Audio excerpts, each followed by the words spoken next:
That's Delightful, a member of the Pod Bros Network.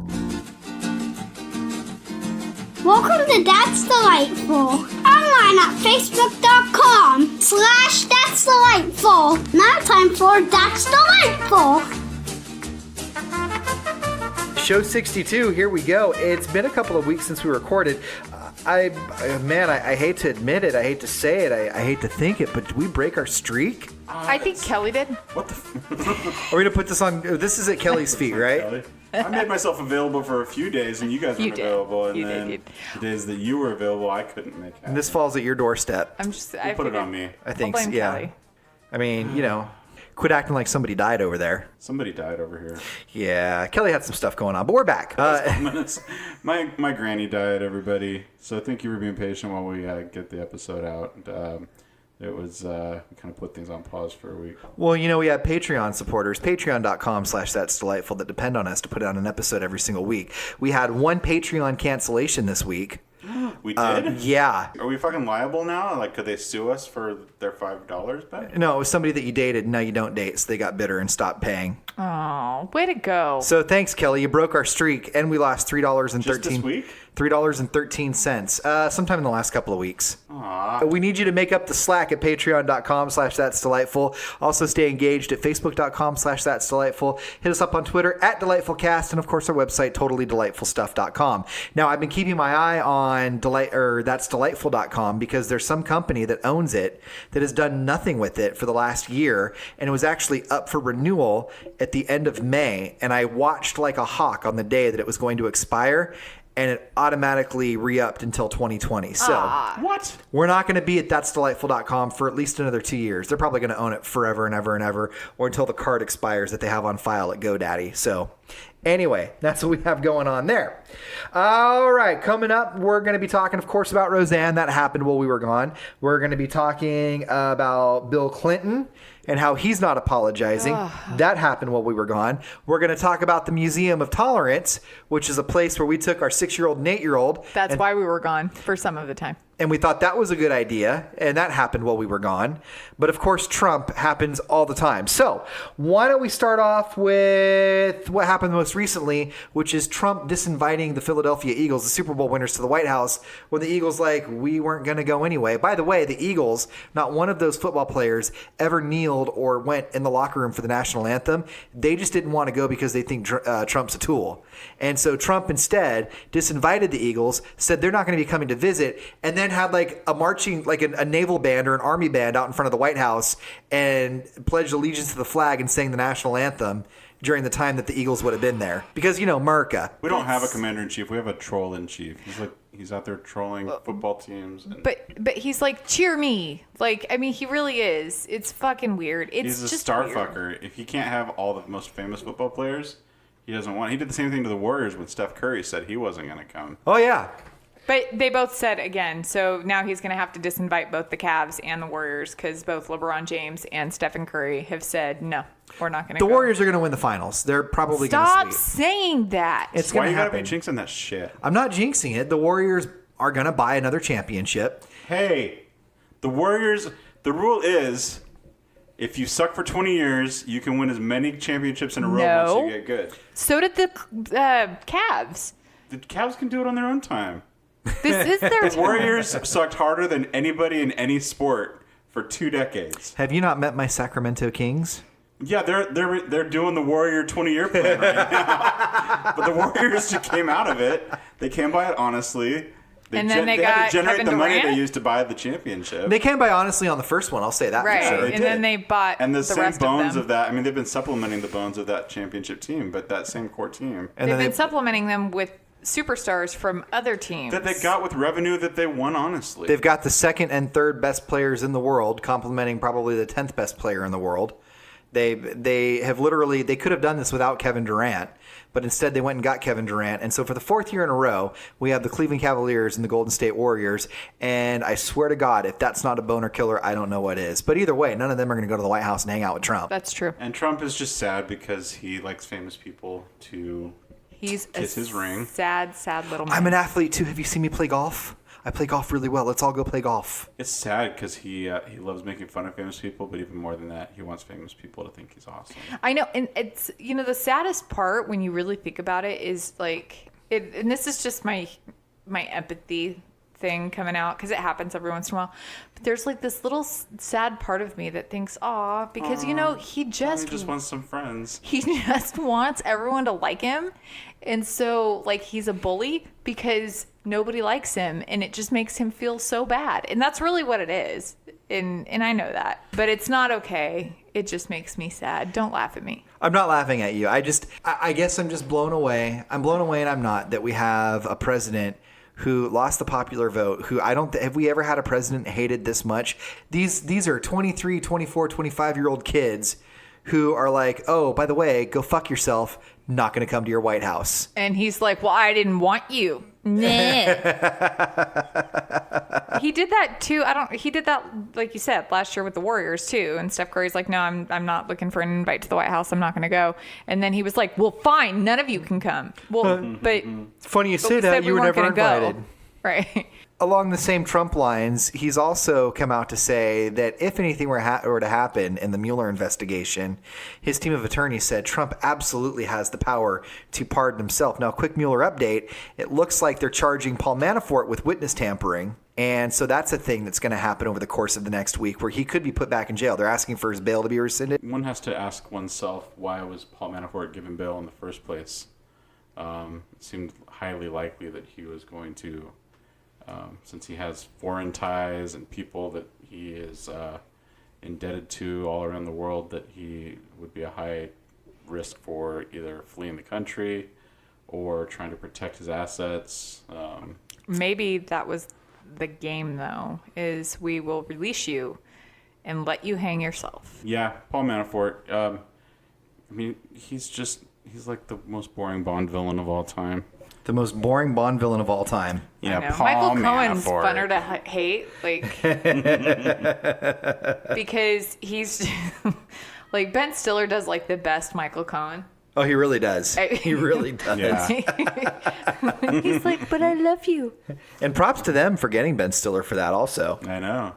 So the Mueller investigation, what happens now? I mean, is this just, it's slowly plugging along? Because it looks like, and this is what I heard. So they've got Rudy Giuliani now. They've got Trump's team of lawyers. And on a program I was listening to with Trump's lawyers coming out and saying, basically what they're doing is everything they're saying right now is political. It's not actually legally motivated. They're positioning for when they try and get Trump in to actually interview or interrogate, or however you want to put it, they're posturing now to say, hey, we told you back then Trump's not going to do it. Well, Trump loves to say, I would love to sit down with Robert Mueller anytime, any place. But the thing is, his position has slowly and really predictably kind of changed from I didn't do anything, nobody has anything on me, to now almost across the board, yeah, so what if I did? So what? You got nothing on me, and by the way, I can pardon myself. Like they've really, as the evidence has come out, and as he has slowly been proven to be having been either lying or completely negligent and incompetent. I mean, basically, he's lying. He's been lying, and so now his only play is to say, "Yeah, I'm the president, so fuck you." Boy, you busted. He's declaring himself emperor. I don't understand. I guess it's probably never come up before. Even Richard Nixon didn't threaten to pardon himself. But he's basically saying, it's like saying that you can pick yourself up and that you can, like, you could, I can't think of what I'm trying to say. I get it. I think there was like an expectation when the framers wrote the Constitution that Congress would actually hold them accountable, the president. So there wasn't a need to worry about you pardoning yourself because Congress would have stepped in and impeached you, and it's not a big fucking deal. Yeah, he's basically found all these loopholes, things that were cultural and tradition for our government, but not actually written down anywhere, specifically in a legally binding way. Because, again, Mitch McConnell of the world, none of those were a factor. So now he's basically just saying, all right, make it stick, motherfuckers. Like, I did what I did, and come at me, and I'll pardon myself and all my friends. So here's what scares me, and tell me if I'm off on this. But you're off on this. This presidency, this presidency has shown that when the GOP, when a party controls all, It seems like they're willing to let anything go, and they will cut off their nose to spite their face. And it's this almost attitude of vote them in as long as they're a Republican. And if you look at the divide, the public, when you follow your social media, those that are for Trump right now have no interest in fact. They have no interest in discussions. They have no interest in looking at any data whatsoever. It's just a blind, this is my president, this is my president, this is my president. Well, that's why they keep winning. Is this what America has to look forward to forever, or is this temporary? Because if it's forever, that's scary as fuck. No, I mean, everything, it goes through cycles. But the scary part is how much damage is being caused right now. And that is going to take years to undo if it can ever be undone. Like I said, I always joke about we're all going to die. But no, that's serious. The humans are going to be extinct because we don't control or try to control our carbon footprint. So the thing about, this is my candidate, I support him because it's what I believe. There's an element of that really is, and I try to be as fair as I can. That's really pretty much one-sided, because that's the problem with Democrats and not getting elected is you have a party that's out of touch with its constituents who aren't voting for it because now there's so much that's, kind of spiraled off of the left and everybody's got their own insular ideas and nobody wants to hear anything else because their way is the best way to do it. Whereas the Republicans and the conservatives, they're just like, fuck it. I just don't want them Democrats or them liberals to win. And the left isn't thinking like that. And, we heard it a little bit when we went to the festival this weekend, Comedy Fest, with Jon Stewart. He said, the thing about the right is they have rules that apply to them or that don't apply to them that they like to police us for. And nobody calls them on it. And well, that's because there's no one really to call them on it, who's the right? yard duty in this case? There's nobody to, when they run everything, they get to decide. But no, their constituents don't call them on it. They don't care. No, that's true. That's what he was saying. And there is this element where Democrats on the left, they want to try to play above the fold. And they're not going to, stoop to everybody else's level. And there's a part of me, integrity-wise, that wants to agree with that. But then the smart part says, okay, we're not going to win, though. Just as long as you understand that. Nobody's going to win. We're going to continue to be ruled by the Republican Party. Jon Stewart said, his walk-off mic drop moment kind of was, no matter how woke you think you are, everybody sleeps. Yeah, and I'll get to that because that's going to be part of my delightful. Okay. Yeah, I wanted to get that one line in there. Yeah. Because I thought that was, as simple as that line is, it's also profound.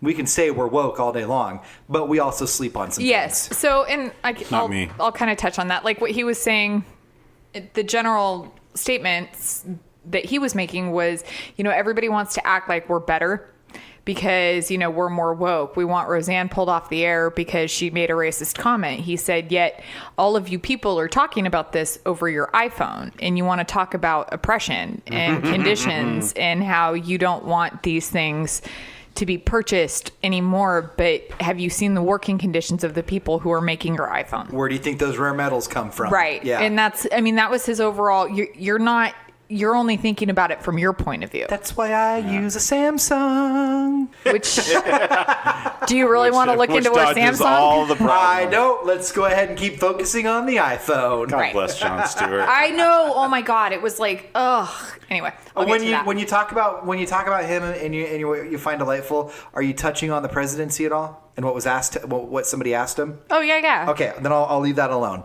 All right, I think the next biggest thing that happened in our little hiatus. Can I break in with a late breaking story? Yes. There was a knock on the door and I looked at my phone.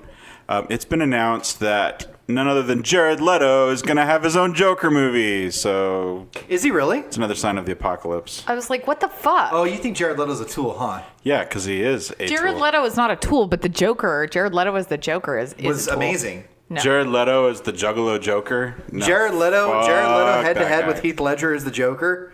Shut your fucking pie hole right now. See, he's being antagonistic. Nope, I'm not saying. How can you even compare that? I'm serious. I'm genuinely asking. How can you compare? One of the great performances of it the was. last 20 I'm not. years He got versus- a posthumous Oscar because he was dead, not because it was the best Joker ever done. No, because he Yes. was the best Joker I'll say ever this done. now. Every Joker, everyone that's played the Joker has given it their own spin and their own dignity. Jack Nicholson delivered a phenomenal Joker for what that Batman Comic was. booky Joker, yes. Jack Nicholson wins. Jared Heath Leto Ledger- is last place Joker.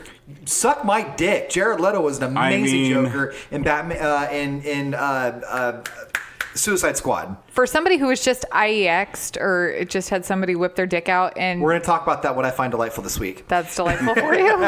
Anyway, Fucking Jared Leto. Jordan Catalano is getting his own Joker movie. I wonder who's going to send condoms to this time around. I don't know why I have this argument with you. You're a DC person. You'll always be a DC or a Marvel person. I'm a Marvel You'll person. always be a Marvel person. I will give credit where credit is No, due. you won't. No, I you will. won't. I've enjoyed a number of DC films, just not the shitty ones. You've enjoyed Wonder Woman. Yeah, and the Dark Knight trilogy. Every single one of those three. Moments of Superman. You can stare at me with that stink eye, but you're in the same car, Missy. Oh, are you acknowledging now that you've she's a Marvel acknowledged fan it. now? Thanks. What's that? I just fucking sat here. Never mind. You don't fucking learn from your mistakes. Anyway, Jared Leto's playing the Joker, so we're all gonna die. Anyway. So what's the next biggest thing that happened this week? Sorry. That was a fun detour. Roseanne had a show, and then she tweeted, and now she doesn't have a show. It's true. I went to the dentist, and when I went into the dentist, she had a television show. And when I came out, she no longer had one. You know, I think, again, America has a short-term memory problem. We all want to think that it's this one tweet that Roseanne said that caused her to lose her show. And, one of the questions that I've heard from a lot of the progressives to begin with was, why did she get one in the first Why place? did you climb back into bed with Roseanne? She wasn't taken off the air, though, the first time around for anything other than it was time for the show to end. Right, she wasn't. But from then to now, yeah, there's a lot of grotesque behavior that I think that got overlooked. There was the photo shoot where she was dressed as Hitler pulling burnt gingerbread cookies out of an oven. That's in poor taste, and it's disgusting.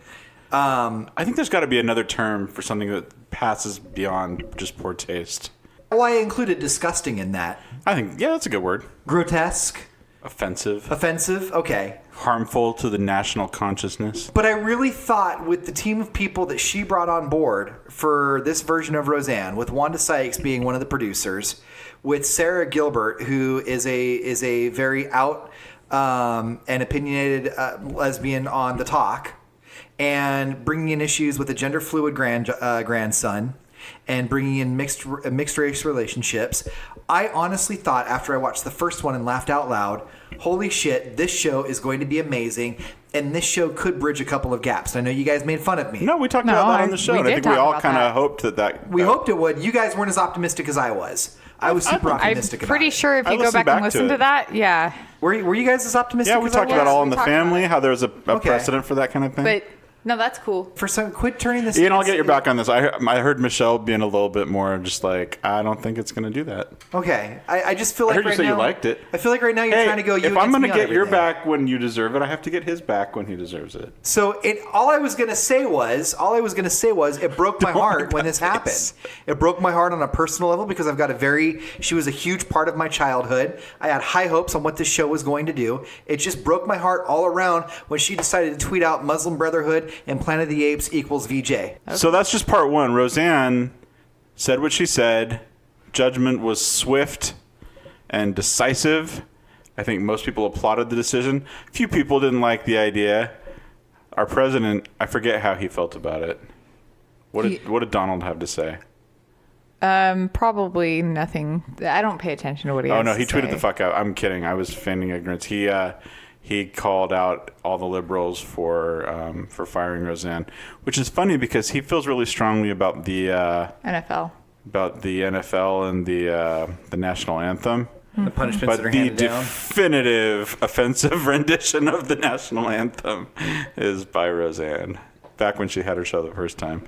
But that's part one. And then what happened was, as happens so often, something happens to somebody on the right, and then people on the right, rather than look at what actually happened, they seize on something that seems similar that somebody on the left did, and they say, how dare you punish so-and-so on the right when so-and-so on the left did something that's way worse. Samantha Bee called Ivanka Trump a feckless cunt.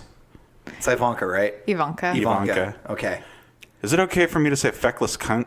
Yes. So feckless Because means... I love the word. I love the word C word. feckless. I love the C word. So Doesn't feckless mean like no backbone, like you have no stance? Yeah, just kind of ineffective and yeah, it useless. was ineffective.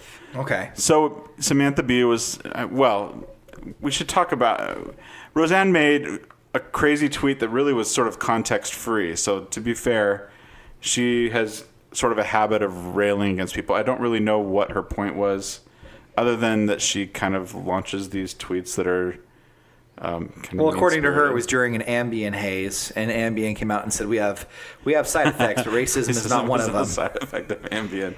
No. Samantha Bee on her show was talking about how Ivanka Trump promised to be a voice for women, and that she's not doing anything.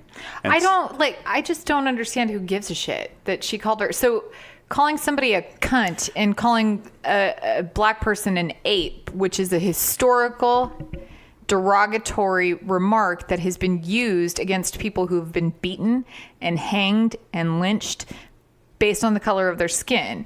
A woman, a white upper class rich woman calling another white upper class rich woman a cunt isn't really the fucking same thing. That's just Wednesday at Awful Annie's over mimosas for some people. So I had, Yes. I jumped, it's once a month or so I wade into a Facebook argument when I shouldn't. It's always the same guy, and it's always his older white men friends from Utah who wade in and act like they're going to mansplain why everybody's wrong and they're right. And so that happened this time. They started commenting on how the right has Roseanne and the left has Sam B, and they'll take Roseanne any day because what Sam B said was so much worse. They said clearly and demonstrably much worse than what Roseanne said. And it seems to me, I tried really hard to understand how that could possibly be the perception. And what it seems to come down to is the word ape is not a dirty word, and the word cunt is a very dirty word. Therefore, Samantha Bee is much more offensive. It doesn't matter the context to them. It doesn't. I mean, I don't want to say them as the a broad categorization, but that was sort of the reaction was, oh, this is so much worse. How dare she say that? But it was within the context of calling her out for not standing up for people who could use a voice in Washington. And she followed it up by saying what I thought made an even more clever comment. She said, put on something cute and low cut, go talk to your dad and get him to put some money into these programs for women. Yeah. Which I think is it's probably a fairly good recommendation. It's probably what has worked in the past. The issue for me is that, the same people that didn't understand why it wasn't okay for that nurse to call Michelle Obama an ape, she got fired. Right. You just don't see... Not seeing racism or trying to rationalize the racism is why people call you racist. And that's, I think, where people have a hard time understanding is that, sure, this perfectly normal human being is not typically racist. But when you start rationalizing the behavior of racist people, you can't defend it anymore. Right. So, Ian got into, I know, a Facebook argument when he posted it about the NFL. And, he made the comparison. Why is it okay for people to want the NFL to penalize the players for kneeling and during a peaceful protest, but ABC shouldn't penalize Roseanne for saying something racist? And people got involved. Well, she was joking. Oh my gosh. That was the one I keep hearing, is she was just making a joke. I saw the meme of 3 pictures of Trump next to 3 pictures of orangutans. And, people say this about Trump. Yes, it's not the same thing. It's not the same. Well, they're making a comparison of one man's choice to tan like a motherfucker to an orangutan that has the same tan lines versus Roseanne comparing an African-American woman to a historically shitty African-American remark. People are losing sight of the difference between obnoxiousness the context of and the, racism. of the comment. What I find to be a useful way to think about it is that when someone makes a comment, even if it's in bad taste, and you can make the case that what Samantha Bee said was in bad taste. You can make the case that she shouldn't use that language, that it's inflammatory, that it's tearing down women, whatever. The point she made is a point I agree with, but I think sometimes there's a choice that's made to use inflammatory language, and that's a double-edged sword. So that's an argument that you can have with somebody who disagrees with the point. But it's worth looking at the comments in terms of, you'll hear the phrase sometimes punching up versus punching down. Were they punching up? Was the comment aimed at somebody with power, somebody higher up who has power and who isn't likely to be negatively impacted by the comment other than they might not like it? Versus punching down, is it someone with more power making comments about people with less power?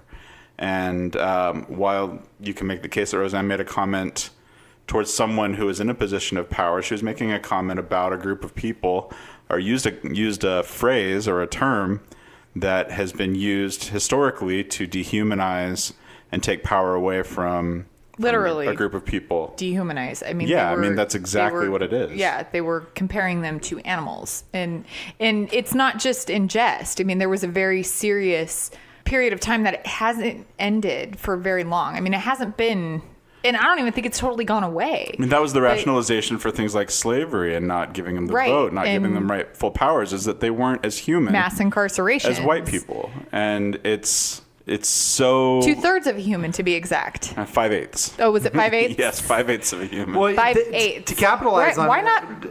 Anyway, I think it just felt smarter to him, maybe, because you can't reduce 5/8. Right. 5/8 has already been reduced as much as it can be reduced. I guess you can't really reduce 3/4 either. Anyway, there's something like 8 or 9 white nationalists, outspoken racists that are on the ballots this primary, yes, which is like the most that they've had in history. In history, in recent go back to when it was the thing. When there was Groupons for slaves. Yeah, there was probably a few more on the ballot. But I think that, I think that speaks volume. They're all running on the Republican ticket. And I think that speaks volumes to what's being normalized right now. Right. And I think that, it's really important because I think people keep forgetting, and it's important for me to keep repeating it. Emmett Till was brutally lynched and murdered in front of his mother in 1954. My mom was born in 1960.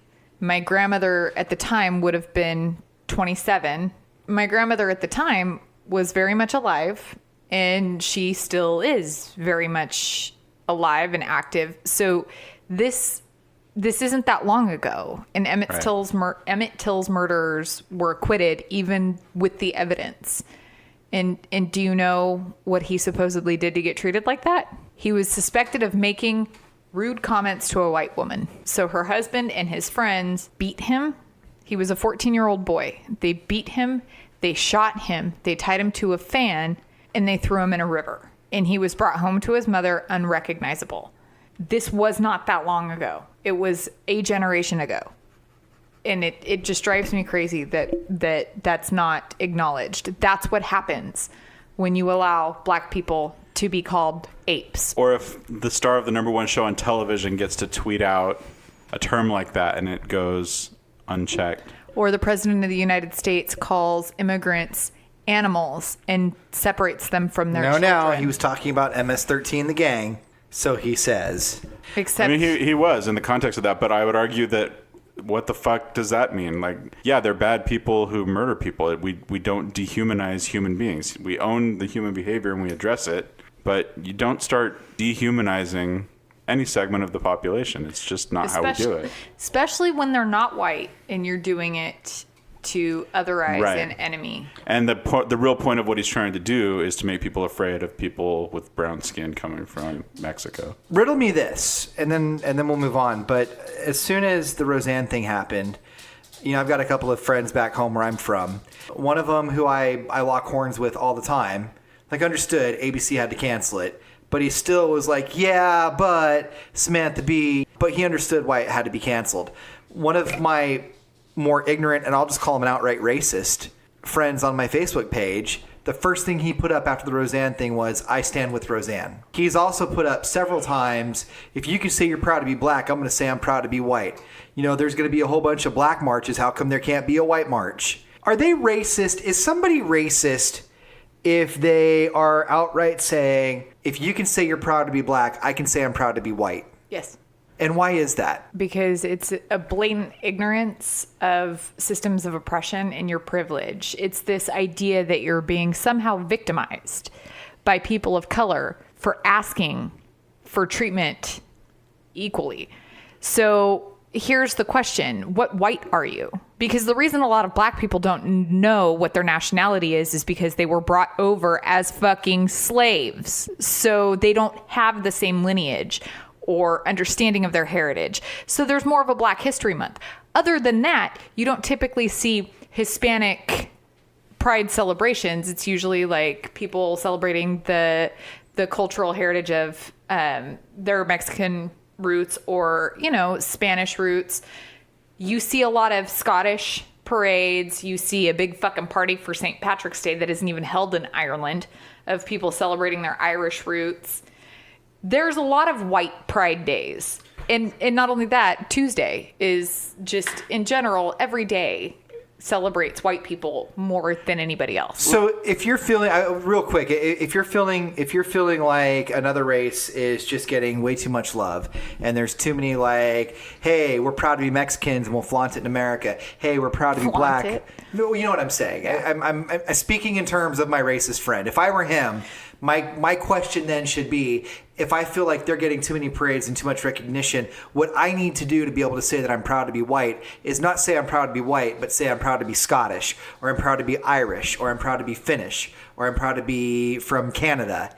And that's, I don't want to say that's how you get around it, but that's how you celebrate your culture. Well, right. But the whole thing is they're celebrating culture. You're celebrating your skin. Go ahead. So here's what I think. This has all happened really fast. There are a lot of terms and ideas and concepts that have been introduced nationally and worldwide in the last 10 to 15 years that started with ideas like political correctness, terms that started off with a negative valence to them that had an uphill battle. And people on the right especially were very successful. People like Rush Limbaugh were quick to frame that in terms of people being too uptight, having to stick up their ass, calling out people for having fun.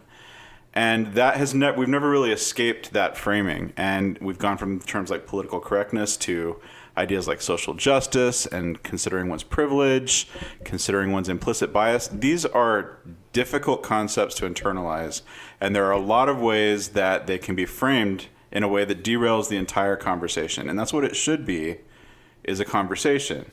And what it ends up feeling like for people, and I think it's, while these are concepts that should be internalized and accepted by everyone, it's not something that's automatic, because what it can feel like to people is, I'm being told that I should be embarrassed for who I am, for being white, or that I should be apologizing for my privilege. And by the way, I don't feel very privileged. I struggle paycheck to paycheck. These are things that have to be sorted through, because those are things that are understandable for people to feel, that you have to kind of bring people along in the conversation. And there are times and places where that's happened, but for the most part, it's just the divide has gotten wider and wider. And I think that if we're waiting for people to suddenly snap out of it and say, oh, I get it, it's not going to happen. We have to find another way to have this conversation that allows for everybody to feel like at the end of the day they have a space they can occupy. And that's the goal of things like feminism and social justice, is for people to feel like everybody gets roughly the same amount of power, roughly the same amount of privilege, and the same opportunity to make the life for themselves and their family that they want. And I just think that we're far from that, because everything gets framed in terms of like this zero-sum game, like either I get what I want or they get what they want.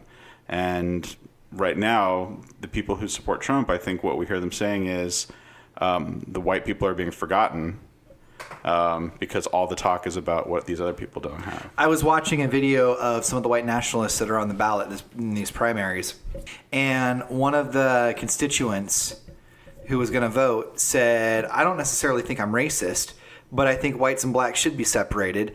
I don't think that divide will ever be overcome. I don't think we'll ever stop not fighting with each other. And so I think white neighborhoods should be white and black neighborhoods should be black, and we should be kept apart because that'll actually make things more peaceful. And I just I'm scratching my head as I'm hearing stuff. What's happening here? But these are things that like people are just finding okay now. So I want to do two things, touch on two things here. With you, can you please clarify, because you keep calling him your racist friend, and I want you to clarify that statement. Why do you still talk to that person? Because you're not his friend. You don't talk to him regularly. I'm not talking about Gary, by the way. No, I know who you're talking about. You know exactly what I'm talking about.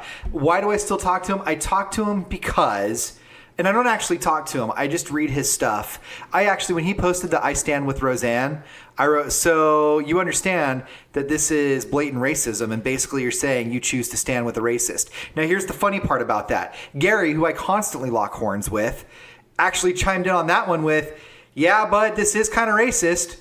And then my buddy Josh, who's also a conservative, who gets extremely annoyed with some of the stuff that I post, who's very conservative, was also like, yeah, and I can't have your back on this one. This is pretty racist.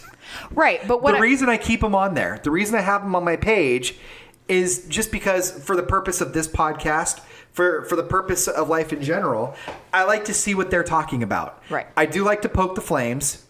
But I also like to see where their head is at. I like to see what direction they're going. If you can steal the enemy's playbook and see where their head is at. The reason that I wanted to clarify all that was I think it's important, especially in light of like the recent conversations and, Kelly and I, well, not necessarily Kelly, but I give you a lot of shit. And I think you take a lot of bullets for the purposes of this show to be the devil's advocate. But you don't have friends that you regularly talk to that you would consider racist. I think that you do a lot of the stuff that you do really to keep an open mind and try to understand everything that's going on. And I just wanted you to clarify that. Yes, and thank you. No, it's half poke the bear, half I want to see what they're talking. I want to see where their head is at. Right. Is what it is. So, because you've never talked to that person since I've known you. As a matter of fact, you've gotten deleted multiple times from his page every time the gun issue comes up. Aside from that, I think, one of the things that because we could talk forever on racism. But we have to talk about the Museum of Tolerance next, right. So we got to wrap it up. That's what I'm saying. So one of the things that's really important to understand, with racism, is the power privilege differential. So you have one group that has just generally more systemic power, and that's typically white people, specifically white Christian males. And that's just been the case. It doesn't mean that those people that hold the power are bad people. What it means is that there are people who are being ignorant of the fact that nobody else is at their level, and they're receiving certain benefits because of it. And that's, it's understandable that you don't see it yet. But when people keep pointing it out to you and your response is to get defensive, it creates this really chaotic environment. And I say that because I think it's really important that the people who hold that privilege fight that battle right now, because people of color should not need to justify to you kindly why you cannot be racist. It drives me crazy when I talk to people and they say, well, I don't understand why they can't just talk to us about it. I mean, there's no need to be rude. And it's like, right, but how many people do you think have asked them, why is it not okay for me to have a white parade, but you can have, or why can I not have a straight pride parade, but you can have a gay pride parade? How many times do you think gay people get asked that, or at least have that alluded to? It's not their job to tell you why you should not be a dick. So I think we need to take those of us that hold any kind of privileged class, whether it be by race, by financial or socioeconomic status, or by sexual or gender expression. It's our job in those conversations to fight that battle. And there's such a potential for any conversation about this to become about the privileged white people that you want to understand most. And that's a problem in itself. But I think that there has to be a way to help such a large segment of the population who loves their family, who feels they spend their days feeling like they're good people, and for the most part they are, and they're missing that aha moment. And that's why I think that the term woke, as much as we laugh about it and make fun of it, I think it's a term that gets misused and misconstrued. But I think that there is a moment that a switch gets flipped where it is kind of like snapping out of a haze or waking up. And that's not a status. It's not something that you can now say, oh, now I'm woke and I get everything. It's an event that's sort of the starting line for a process. Yes. And I think that's what we need to help people achieve, is that moment where they say, now I get what we're talking about. And there are things like, I remember watching The Color of Fear. Have you seen? I don't know. I probably watched it 10 times in grad school for different classes, but it's this documentary. It's a group of men, they're primarily white and African American men, a couple of Latino men, but it was a group process. Yes. Where it was taken in early to mid 90s. They're all wearing multicolored, ugly sweaters. And I can tell you right now that because we watched that in policy class, and after that it was like, okay, go. Yeah, and how do you feel? It brings up, it's powerful, and there's things about it that are a little dated. There are aspects of the conversation that don't translate well to today's conversation, but the bones of what you want to have happen are in this, and there are some moments that are just gut clenching, where you see an African American man pushing back. There's a white man who sort of embodies this idea of privilege, who talks about how, well, he collects Native American artifacts, so he honors that culture, and he hires Mexicans all the time to pick his fruit for him, and he's good friends with them and with their families, and he truly doesn't understand why he's being attacked for being a white man of privilege, and telling these African American men that it's all in their head, until one of them just snaps and really he yells in a way that is just it just grabs you, and you see him start to get it, and he doesn't have this full transformation, but you see him wake up in that moment. You see him realize,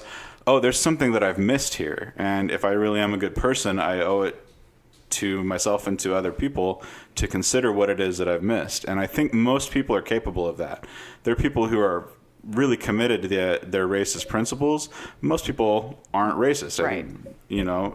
And are capable of having that moment if we have it in the right way. Right. And that is a ridiculously powerful film. I can tell you that the people who had the strongest reaction to it in my class were white, and one of them was actually Mormon, and she cried, but in a way that she felt that she was being people were being mean to her, because she's white, and that's not cool. But because she taught English to Japanese students. That's just as profound to me. I equate that to when I watched Wayne's World, when Wayne learned how to speak Cantonese to get along with Cassandra, and he appreciated her culture. Is that the same? Is that same? Wow. No? Okay. Dinko e pao gong is a line from that movie. It really is, yeah. I think it's on YouTube, The Color of Fear. If you get a chance, don't skip through it. It's worth watching. How long is it? If you find it. It's so uncomfortable. It's an hour or two. Yeah. It's a watch, but it may be worth watching and off and talking about on the show. But I just think it's for me, it was something that, and it may be primarily for white men to realize that they've really missed the boat. That's a white people thing, because for me, it was honestly, when I was in grad school, I was over it. I was so over talking about race, because it was the first thing we watched in grad school was that, and it was our first policy class, so nothing will get you talking in quite like that. But I was just over it. I was so tired of talking about racism until afterwards. Yeah. It took a while, and then finally, because you can lay the groundwork, and then it won't be for a while until it's oh, that's why. Mm-hmm. I get it. Okay, I see. It's just about empathy building, and there are lots of things you can do to help someone have that moment of empathy and insight. But there's no progress that's going to be made. We're going to stay in our separate camps yelling at each other until there's that. I think one-to-one. I think that's where the groundwork happens, is policy and then talking one-to-one. I've had quite a few conversations with COs who will pull me aside and ask things that they want to know, but they don't want to be uncool in front of the other COs. For sure.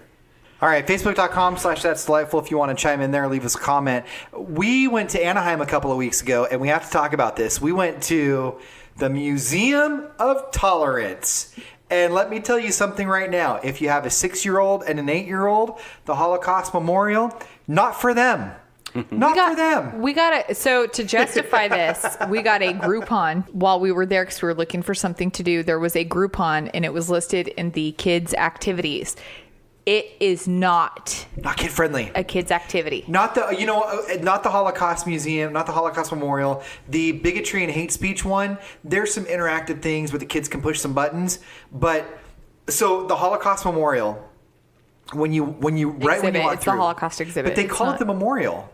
Did they? Yeah. Oh, okay. That's the part that threw me off. So when we got there, you have to go up into an elevator. First of all, because there's a synagogue right next door, they have security. So when you park, it's just like when you guys leave the prison. You pop your trunk, they check your car, they make sure that you're not bringing anything into the museum you're not supposed to be bringing in. Then you go up an elevator, and when you come out, you're right in the gift shop. Now in the gift shop, before we even checked out the Holocaust Memorial, we bought a coffee cup, and one of our kids bought a fidget spinner, and the other one bought a finger puppet. Okay, there was kid stuff there. We got checked in, we got our tickets. One of the curators saw how young our kids were, and we're just like, you guys are gonna love it. Gotta check out the Holocaust Memorial first. Go right down the stairs, can't miss it, make a left-hand turn. It's a self-guided tour. So we get in there, they open up the self-guided tour, and then the doors shut behind you, and motherfucker, it's just like IKEA. You can't go out the way you came in, you gotta go all the way through. So about the third exhibit in, when I'm starting to think to myself, maybe this is a little too grown up for the kids. They start talking about, all the bad shit that the Nazis did. And they were like, hey, here's a baby that's only 6 months old up in its two-story apartment upstairs with its mom. No, it was a newborn. It was a newborn. And then they switched the picture. Here's that same baby dead on the ground because they threw it out the window. Yeah. And my 6 and 8-year-old are right there. Like, oh my God, what are we watching right now? And then they go through, and then they have a Nazi uniform on display, the coat and the swastika and the hat. And they had it in a shadow box up against the wall. And our youngest son goes up to our oldest rather goes up to it, puts his arms out. And he goes, look, I'm dressed up like him. Yeah. Like, what are you doing? No! And then they finish it out. They finish it out in a mock gas chamber with a whole bunch of videos going on. So now our 6 and 8-year-old are in a mock gas chamber with us as we went through the hall of able-bodied and can work, or women and children going to get slaughtered. And we don't know that it's time to leave yet. And then we see the door crack open and we see where we started from on the other side of the door. And I swear to God, it was like a slow-mo football play. She's like grabbing the door. Come on, kids, quick, out. Let's go. I know. The exhibit itself was actually super powerful. Outside of that, it was great. It was.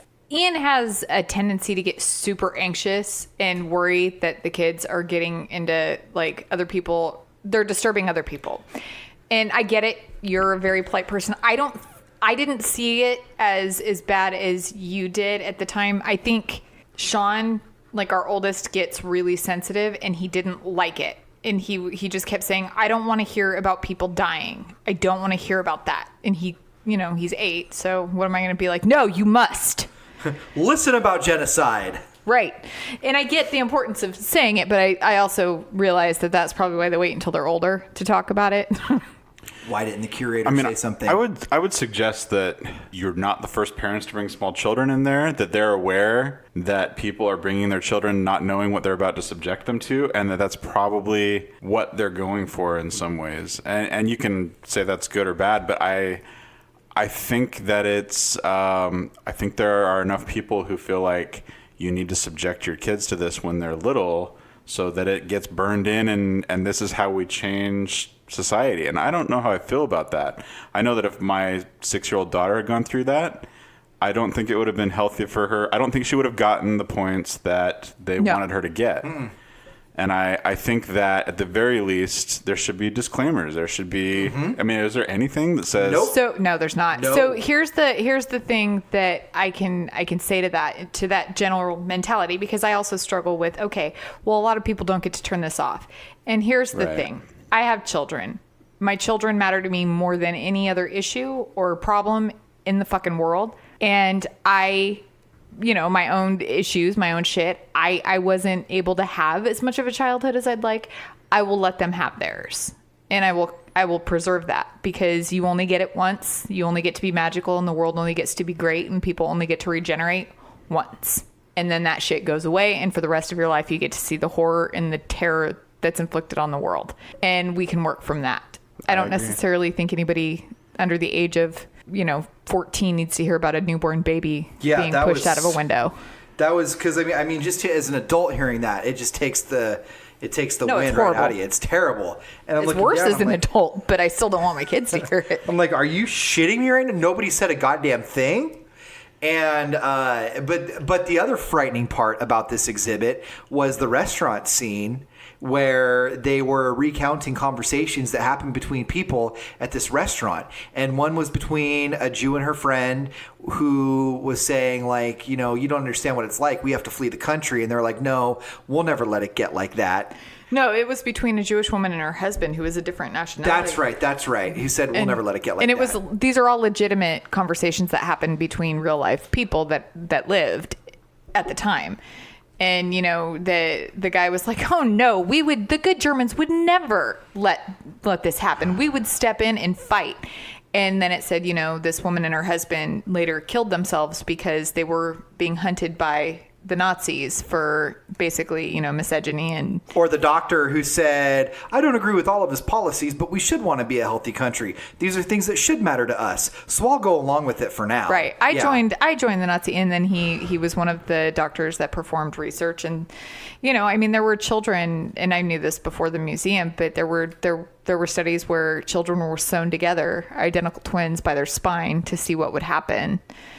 And yeah, I mean, things that we can't let be forgotten to history, things that have to be preserved and passed on. I mean, the details of it are in some ways really important. Just not necessarily. But there's a way that you package this shit, and this to me connects to the conversation we were just having, and to the fucking midterms that we're having in different ways. And this is quite a bit more severe, but the people on the left who care about passing on this kind of information have a messaging problem where there's a perception, and I think often an accurate one, that they're being elitist and they're beating people over the head with their message. And there are ways to teach this stuff without sparing any of the horrible details, without softening it or watering down the message, that bring people along with you instead of luring them in and then smacking them over the head with what you think they need to understand. And I just think it happens so often. And that's why, people are not interested in what more progressive groups have to say a lot of the time.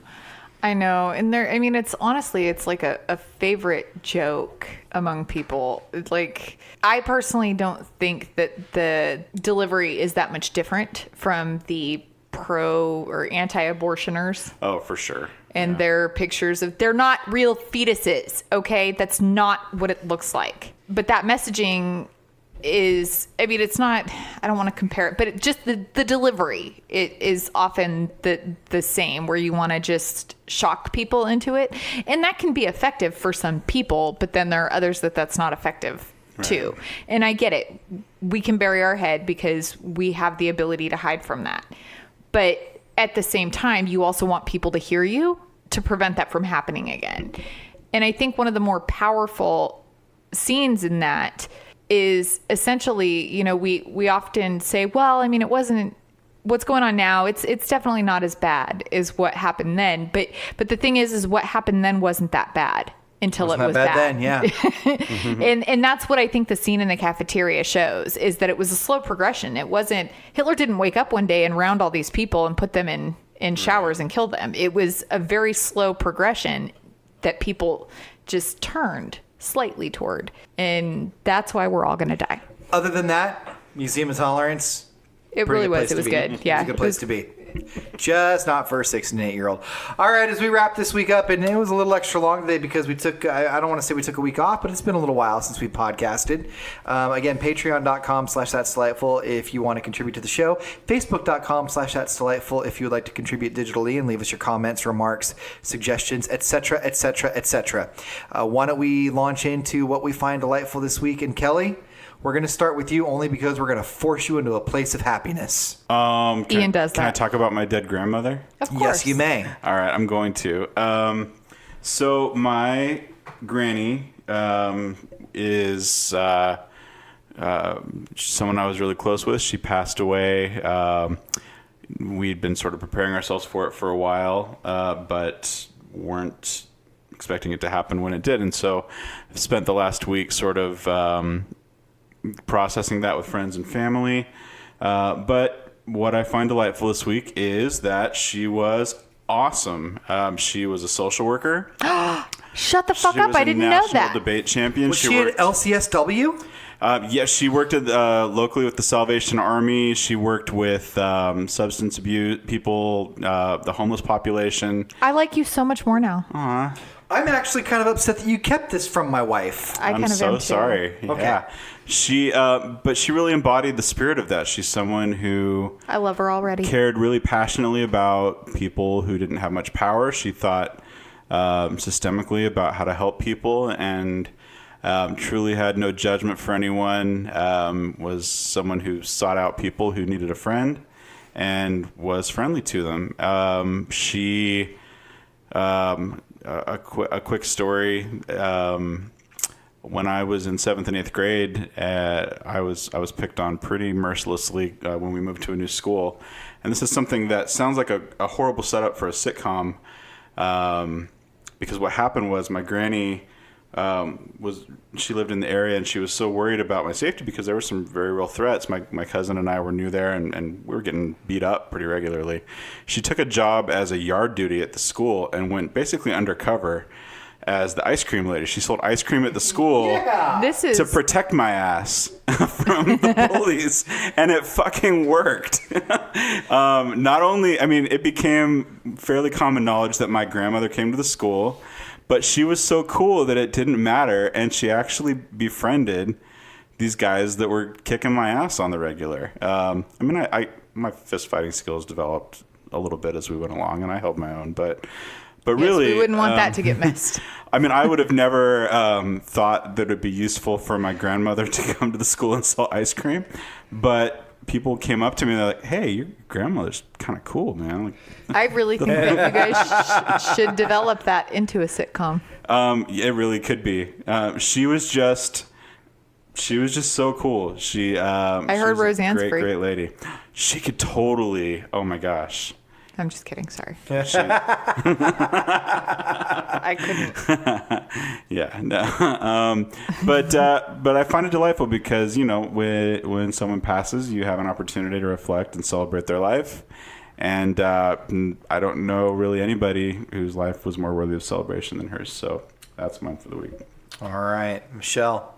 Well, it's hard to follow that up. Why didn't you make him go last? That's why you're going next. I want Mic to follow drop. that shit up. So Ian and I went this weekend to Clusterfest, and that's not what I'm celebrating. It's a comedy show in San Francisco. It was a 3-day comedy festival. They've done one once before, but otherwise the comedy festival is kind of like a new thing. And like I said, it was this weekend in San Francisco. It had headliners like Amy Schumer, and the biggest name there was Jon Stewart. So they also had Trevor Noah, the Daily Show staff. That's what it's the Daily Show staff. They had Michael Che. Yeah. Shut up.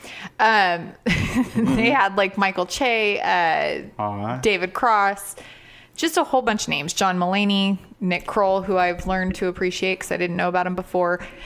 The Lonely Island, which Kelly is all sad because he missed. Love the Lonely Island. They also pulled up Michael Bolton. Anyway, so the show is 3 days, and on the third day they had Jon Stewart. He was the big headliner that was supposed to perform that night to do the show, which he did.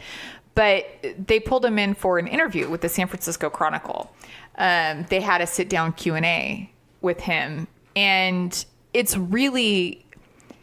was really validating and it almost cathartic to have Jon Stewart back. You don't realize how much you miss him. And yes, I understand he's idolized, but there's a good reason for it, because Jon Stewart had no issue. He didn't pull his punches with anybody.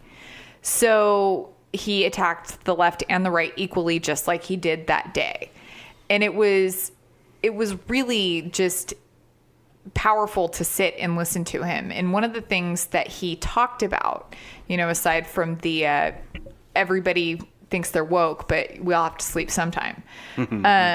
One of the biggest moments for me was when he was talking about what we need to do. He said, what we tend to want is somebody to kind of come in and make it better. And he said, the reality is the left wins every time with culture. He said, culturally, there's progress. And he said, it's great because we all sit around, and me and John Oliver and Stephen Colbert, we all sit around and we talk about these things and make fun of and start, there are all these movements that are starting. He said, but we're not winning politically because we're sitting here talking about it while the Tea Party was out there getting people to sign up and elect themselves as candidates. And he said, this is the difference. He said, it's not going to be us that come out and save you. There has to be a grassroots movement, and we're starting to see more and more of it. But until that hits the polls, all we're going to do is win through culture. We're not going to actually win any power. And that's the takeaway that we need here is we need to get out and vote. Somebody asked him, because they had a big Q&A with the crowd too, which is kind of funny because if you watch it, it's like you could tell everybody wanted to ask these super deep questions of Jon Stewart, and it was like, why can't you just ask him something? That stresses me out when people do that. I know, because they were like, so John, how do you feel as being an inspiration for the likes of Samantha Bee and Stephen Colbert? Just fucking ask him what it was like to go on Crossfire and tell them to stop being part of the problem and don't compare him to a news outlet because he talks after South Park and before talking puppets. Right. I mean, it was making crank calls. It was just weird. And then he answered that question, and then the guy was like, so did you want to tell me what it was like though to be a motivational or a mentor to them? And I'm like, no. He wants to be funny because that's what he does. Anyway, but somebody asked him, do you think you're going to run for president ever? And he just laughed, and he said, considering the bar has been set so low, he was like, I don't know. I'm not going to say no to that. And maybe. Well, and Howard Schultz has stepped down as the CEO of Starbucks. And it's widely speculated, or he said he wants to be in public service. And a lot of people are thinking that he's getting ready to put his hat in the ring for the 2020 election. How would you guys feel about that? At this point, is he racist, sexist, Islamophobic? Does he want to build a wall on the border? Or is he giving all of the money back to the rich, which seems to be happening quite regularly? Howard Schultz was going to step down from Starbucks over a month ago. But after the two men were arrested in the restaurant, he put off his plans to step down in order to handle what happened and to try and leave Starbucks better than it was then. Well, we'll see what his tax ideas are, because at this point I don't think people understand how bad that tax plan is going to bite us in the ass next year. All right, so what I find delightful this week is a couple of things that all have to do with San Francisco. We, again, piggybacking off what Michelle said, we went to Clusterfest. We were given directions on how to walk to Clusterfest from where we were staying. And the guy basically said, I can navigate you most of the way, but there's going to be a part when you hit Market, right before you hit Market, where you're going to hit the outskirts of the Tenderloin, and you might see some hookers and pimps and people shitting in the middle of the street. Okay, if we're hitting the outskirts, if you're lucky. and if it's the last block, then we're cool.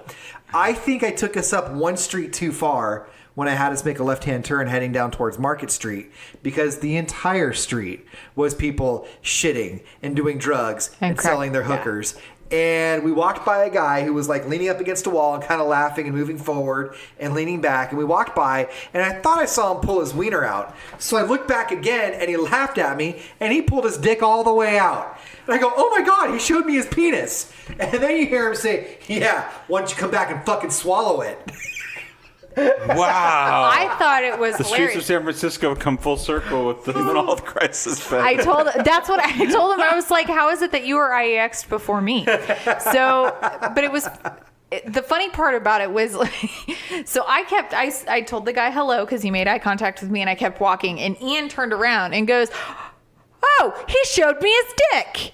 It just like was, so he's told everybody. Every single person Ian has come in contact with, he has expressed his trauma to. Every Uber we got in, hey, thanks for picking us up. A guy in the Tenderloin showed me his dick. He did, every single one. He showed me his junk.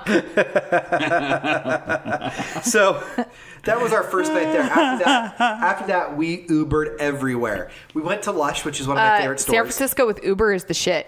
We at Lush, one of my favorite stores at Lush, I got suckered into buying $15 bath gel. The reason it's $15 is because it used to be bath gel that you could squirt out, but they pulled all the water out of it, making a bar now that you lather in a rag to wash yourself off with. Does that sound familiar? It's soap. It's soap, but they called it dehydrated bath gel, and I overpaid for it, but it smells delicious. And it's in the shape of a bottle. And also, my beautiful wife's birthday was while we were in San Francisco as well. Thank you. And I find her Happy delightful. birthday! Even though, for whatever reason, no matter what we do on this podcast, no matter what direction I look, she thinks I'm being sexist, I would like to say to my beautiful wife, happy birthday. And I love you. And I promise I'm not sexist, at least not to you. I think... That's one thing you can say for sure. Is I think you're one of the smart bitches. I think you're a smart old broad. you're the opposite of feckless. You're just a cunt. Most things you do only requires a little bit of my help, and I think that's pretty outstanding of you. Yet you try to help me do all of it. Thank you. No, a very happy birthday to you. Thank you. I love you. I love you too. All right. Hey guys, you too. I love both of you guys. You've been love really. you. I've been sort of off taking care of family stuff, and I really missed you guys. It's nice to be sitting here in the room. We've with missed you too. Hey, my dad died.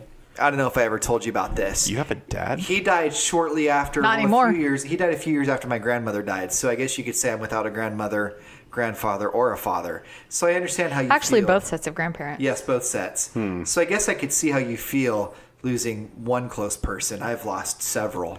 It is definitely a numbers game. That's how grief works. Speaking of numbers games, just real quick because this is germane, the numbers for the California primaries are in, and while not all districts are reporting yet, there's reason to be cautiously optimistic that in almost every district, the incumbent Republican is in the first position, but there's a Democrat in the number 2 spot. Really? Including here, Josh Harder is in the number 2 spot. That's which not who I voted for. it's not who I voted for. Against but Jeff Denham? Yeah. Yeah. Okay. And number 1 vote getter for governor. Oh, Newsom. no. Yeah, fucking slick hair himself. I voted for Chang. by a wide margin. I voted for Villaraigosa. I had Is it Michelle kosher? fill my ballot out, so You voted for John Chang, too. I voted for John Chang. Villaraigosa. I'll But vote for whoever. with any luck, today is all about making sure there's a Democrat on the ballot come November. Otherwise, game's over before it even gets started. So, hooray for us.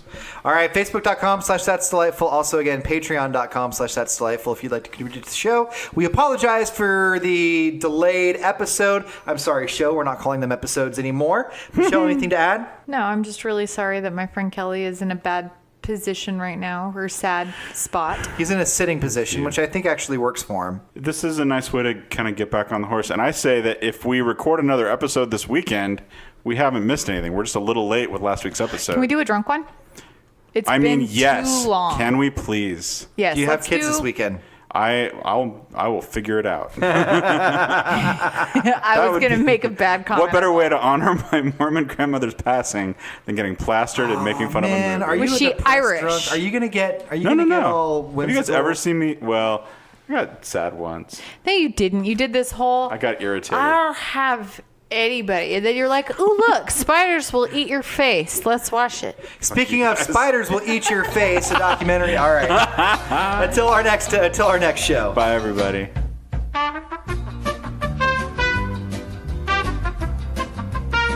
Thanks for listening to That's Delightful. Online at totallydelightfulstuff.com, facebook.com/That's Delightful, and on Twitter at That's Delightful1.